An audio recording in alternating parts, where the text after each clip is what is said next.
Welcome to the Crosser Bonnett 12 Days of Christmas Candy Countdown. As the holiday season approaches, we're thrilled to share a special tradition with you.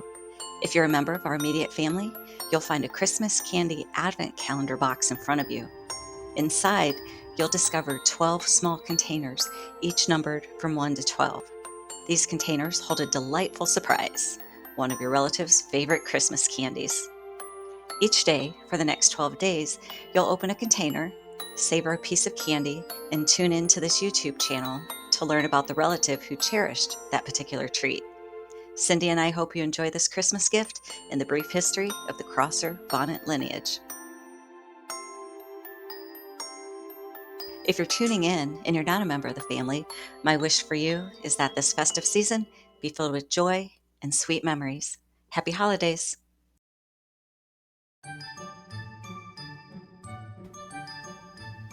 On the third day of Christmas, the fun doesn't end. With stories and sweets, our hearts will mend. So let's count down together with laughter and cheer. Merry Christmas to all, and a Happy New Year! Our 2025 Christmas Candy Advent Calendar starts with my grandmother, Goldie Yarrington, Crosser. She married Wayne Crosser Sr., which resulted in Wayne Crosser Jr., and my mother, Joanne Crosser. Day 3 of the Christmas Candy Advent Calendar. Joanne Crosser Bonnett. Her favorite candy? Hard cinnamon candy.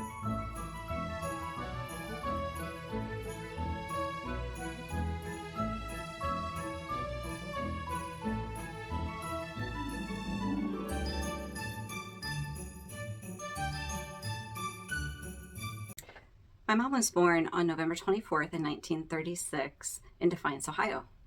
She was part of the silent generation, born in the depths of the Great Depression, and she was a young child during World War II.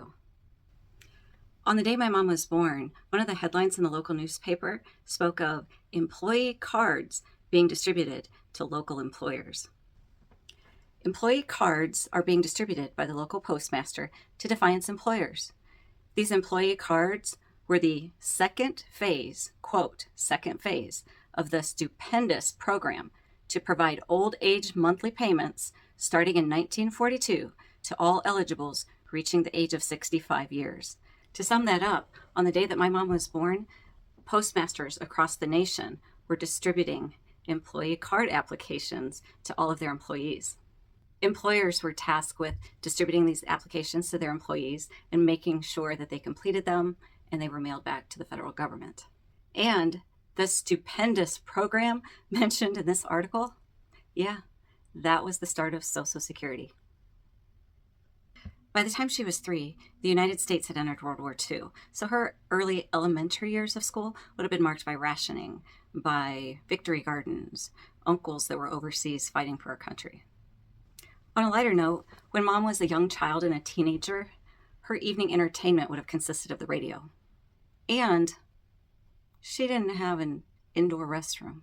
It wasn't until the early 1950s when televisions were pretty common in American homes and when almost all homes had a functioning indoor commode. By 1954, at the age of 18, Mom's generation had lived through economic hardship, global conflict, and technological change. Experiences that shaped the cautious and resilient outlook often associated with the silent generation. In doing some research for this video, I came across the birth announcement in the local newspaper, the Crescent News. I'm going to read this to you. Mr. and Mrs. Wayne Crosser announced the birth of a 7-pound daughter, Joanne Carroll, on November 24th at their home in Douglas Street. Okay. This was news to me.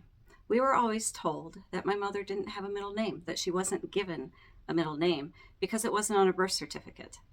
Lo and behold, she does have a middle name, Joanne Carroll. Who knew? Her father died in 1955 at the age of 47. Mom would have been 19 at that time. Her older brother, Wayne Jr., was serving in the Air Force, and he was overseas in Japan during the Korean conflict. 2 years later, on July 7th, 1956, she married my dad, Albert Chester Bonnett.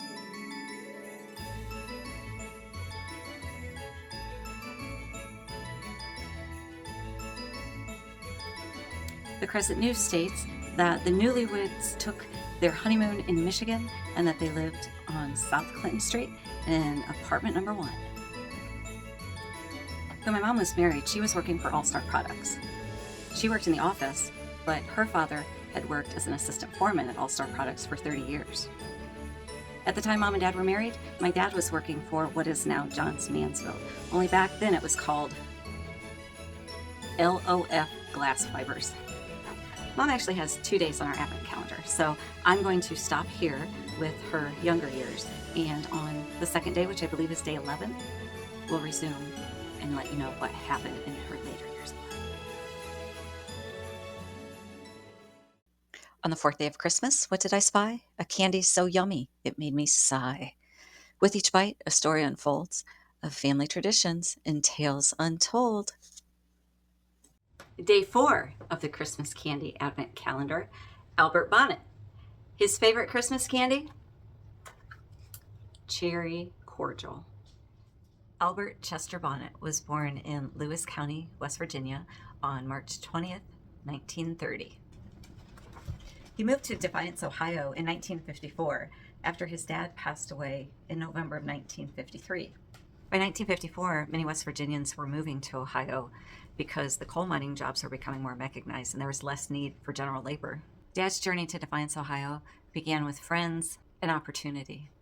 He followed a wave of fellow West Virginians, many from Grundy, who had already settled in Defiance County. Locals like my mom affectionately nicknamed these West Virginians from Grundy the Grunions. On July 7th, 1957, they married and they started their life together. They lived in a small apartment on Clinton Street in downtown Defiance. A few years later, they purchased a farm out in Delaware Bend, just outside of Sherwood, Ohio. His sister, who was born in 1961, still recalls living on that farm.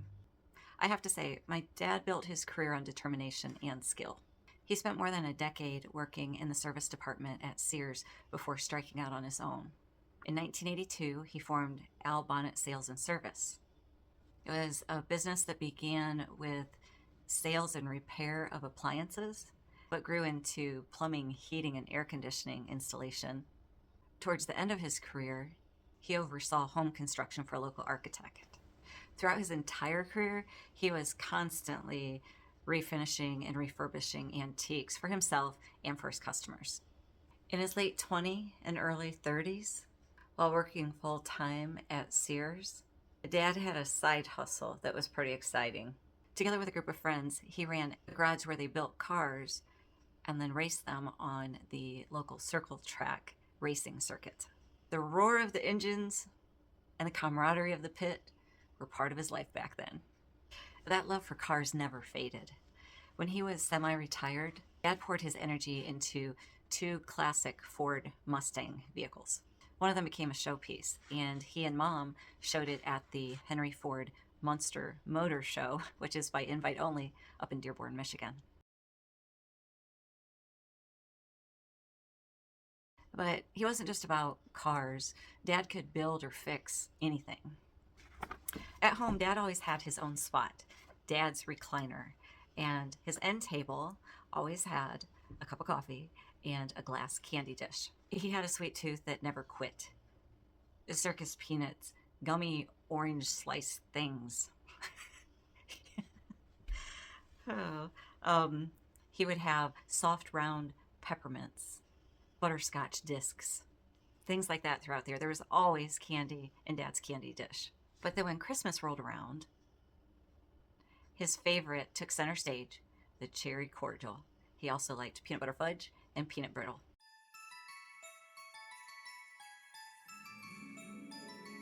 One year when Andy was about 4 or 5, Dad surprised him with a railroad train set. They set it up in the basement together, and we played with that thing all winter long. That gift became a shared treasure. When Zach, my sister's youngest boy, was 3 years old, Dad made him a workbench. It wasn't a flimsy toy, it was made completely of wood, and it was fitted with real tools. That workbench has endured. In fact, it's been repainted and patched up here and there throughout time. Zach's own boys still play at that workbench. I hope you enjoy a sample of Dad's favorite Christmas candy, the cherry cordial.